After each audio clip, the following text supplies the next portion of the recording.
Now Ukraine is advancing without using offensive orders, more platoon or company, and with a small amount of equipment that provides only support for mobile assault groups. In other words, there are no mechanized waves of maneuver.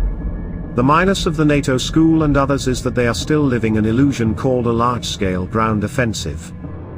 Now we see that this whole topic with large-scale offensive is perhaps relevant, but how it can be realized in the Ukrainian realities, it is not clear.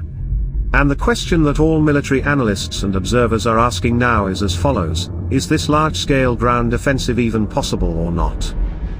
We see how the wheel of history has taken another turn, and the very same attack stormtroopers that were present in World War I have returned to the battlefield. This is an important remark, by the way. In their time, stormtroopers laden with grenades and with the first samples of automatic weapons in their hands did not just storm fortifications.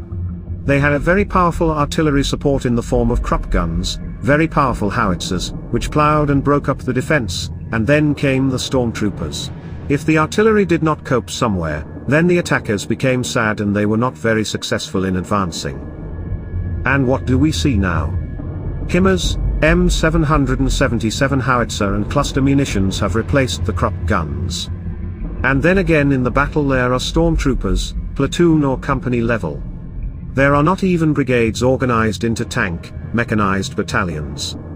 Such as in the Sinai Peninsula, when hundreds of Israeli tanks were moving and there were tank battles, there is no such thing. And doctrines have been built around this.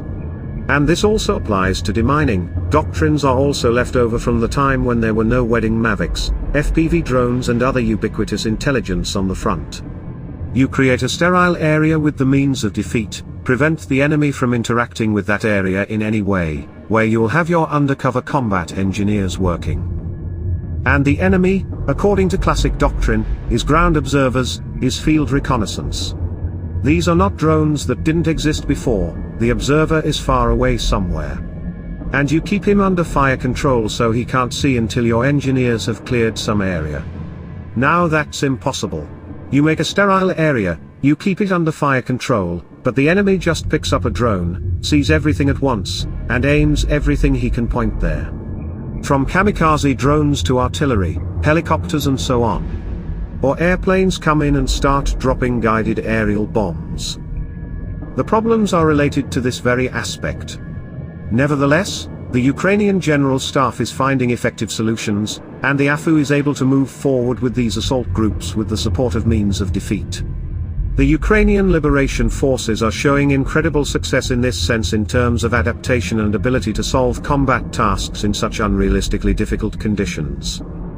The main motivation of the Ukrainian military command is not to conduct a large land maneuver, but to preserve as many people as possible, as many military personnel as possible. Still the main resource, no matter how much equipment the Allies give to Ukraine, is people. These are Ukrainian defenders. 50 countries are helping Ukraine, there will be aid, there will be equipment, it is clear, the same Zaluzhny understands it. But no Rheinmetall will produce people, people are the most important thing. Therefore choosing between fast, but with heavy losses or slow, but with fewer losses, Zaluzhny chooses the second option.